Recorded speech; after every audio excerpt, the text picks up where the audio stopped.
Japan's slow growth has disappointed investors for a generation, but with the investing world's attention long being set on the mighty USA, some would argue that the world's third largest economy, Japan, and its main index, the Nikkei 225, have been overlooked. Japan's famous Nikkei 225 index holds some of the world's best technology and motor companies. Sony, Toyota, Mazda, Canon, Panasonic. Plus some massive companies that are well known in the East. Like the SoftBank Group, who are leading the way in robotics with products like Pepper.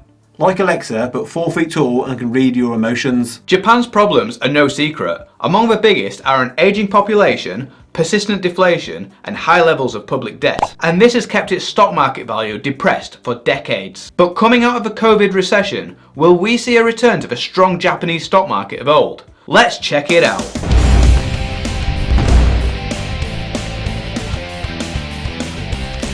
Welcome to Unshackled.com, the investment and finance channel and website that sets you and your finances free. That was Andy and I'm Ben, and if you like what we say, hit the like button and click subscribe. A couple of ways to invest in Japan that we mentioned in this video are through the Interactive Investor and free trade platforms, links to which are in the description below. Free trade will even give you a free share worth up to £200 when you open an account with them using our link. When you use these links, we may also get a commission, which really helps support the channel, so a big thank you to all those that do that. Other platforms are available.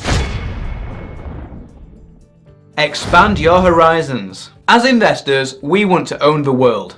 Investing only in the UK or just in the UK and the US is not a well-rounded investing strategy. If one part of the world stagnates, another may boom. You should consider owning all parts of the world in your portfolio so that you have skin in the game when the ball comes loose from the scrum. Japan has long disappointed investors for being one of those sluggish regions, with its main index, the Nikkei 225, famous for being outperformed by most other major stock markets around the world for decades, which proves our point that you need to invest in multiple countries. If you'd only invested in Japan since the 1980s, you may be very disillusioned with investing. Past performance. Japanese stocks, and in particular the Nikkei 225, are famous for not growing. This is due to what happened in 1989 when the Japanese bubble burst. The index has never since returned to its historical high in the 80s, but there is more than one way to look at a graph. There is a definite upward trajectory in price over time if we ignore the madness of the 1980s. But more relevantly, if we look at recent history since the 2008 recession, the Nikkei 225 went from around 8,000 at the end of 2008 to around 24,000 in 2018,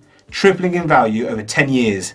Whereas the FTSE 100 went from around 4,000 to only 7,500 over the same period, not even double. It's worth noting that these comparisons do not include dividends, but it's worth looking at dividends to evaluate total performance. Why we're excited about Japan. We feel we just have to own Japanese stocks in our portfolios. They're just too big to ignore. When Nintendo release a new console, we want to know that we're piggybacking on their profits. If Mazda brings out a sexy new line of affordable electric cars, we want to know that our portfolio includes it too. Following decades of deflation, weak GDP growth and falling asset prices, the country turned to a new Prime Minister. Shinzo Abe in 2012. He's now in his 4th term. Alongside monetary policy easing and fiscal stimulus, Abe sought to introduce structural reforms to the Japanese economy in order to increase its competitiveness, including reforms of industries such as farming and healthcare, as well as changes to employment law to counter Japan's persistent challenge of having an aging population. It seems to us that the lessons of the past have been learned in Japan,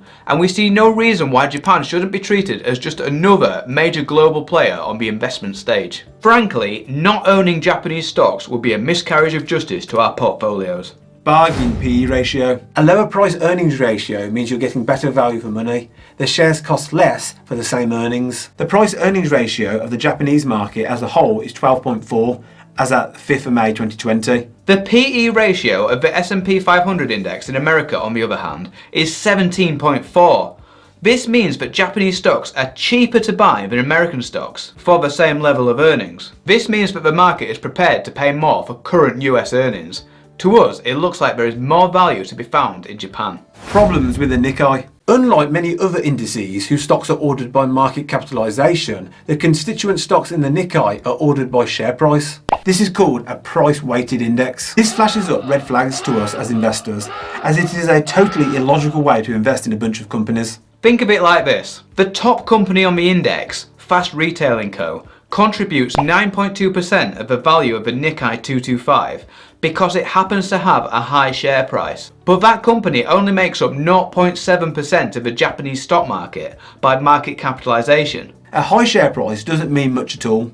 A company with 5 shares worth £1 million each would be worth the same as a company with 1 million shares worth £5 each. So to weight an index by share price is madness in our view. Forget the Nikkei. People associate Japan with the Nikkei, but that is not the only way to invest in Japanese stocks. Respected American finance giant MSCI specializes in creating stock market indices, and they have created their own stocks index which tracks the top Japanese stocks by market capitalization. The MSCI Japan Investable Market Index. This index is designed to measure the performance of the large, mid and small cap segments of the Japan market. With over 1,300 constituents, the index covers approximately 99% of the market capitalization of Japan and is weighted so that the larger and therefore more important companies have a larger prominence in the index.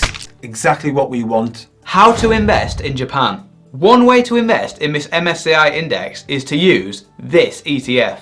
The iShares Core MSCI Japan IMI ETF, listed on the London Stock Exchange in Great British Pounds. The ongoing charges figure is just 0.15%, and here we can see it is already looking more sensible. It's more diversified, with the top holding being just 3.69% of the fund, and this time it's a company we recognise, Toyota. Nintendo is also there in the top 10, a company that didn't make the cut in the Nikkei 225's top 10, despite being a massive global technology superstar. It fits into our world portfolio nicely, with a good focus on industrials, consumer, technology and healthcare, reflecting the Japanese economy's strengths. Moreover, this is an accumulating ETF, which means the returns will compound quicker. I personally invest in this ETF using the Interactive Investor platform. If you're going to use this platform, or any other platform for that matter, please do ensure that it's suitable for you. This ETF yields 2.31% in dividends as of May 2020. That's just the dividends, remember.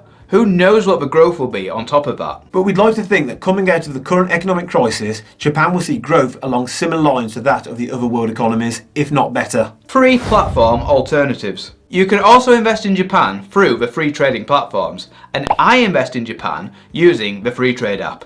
The ETF that I use is the FTSE Japan ETF. This one is a distributing ETF, also costing 0.15% ongoing charges figure, which is also weighted by market capitalization. However you do it, we think a long-term holding in Japan needs to be a part of any truly global investment portfolio. Question of the day: do you already invest in Japan, or will you be adding it to your portfolio? Let us know in the comments section. Thanks for watching. On this channel we talk a lot about personal finance, investing and all things money. And if you want to see more great content, please click the subscribe button below. This is MoneyUnshackled.com. See you next time.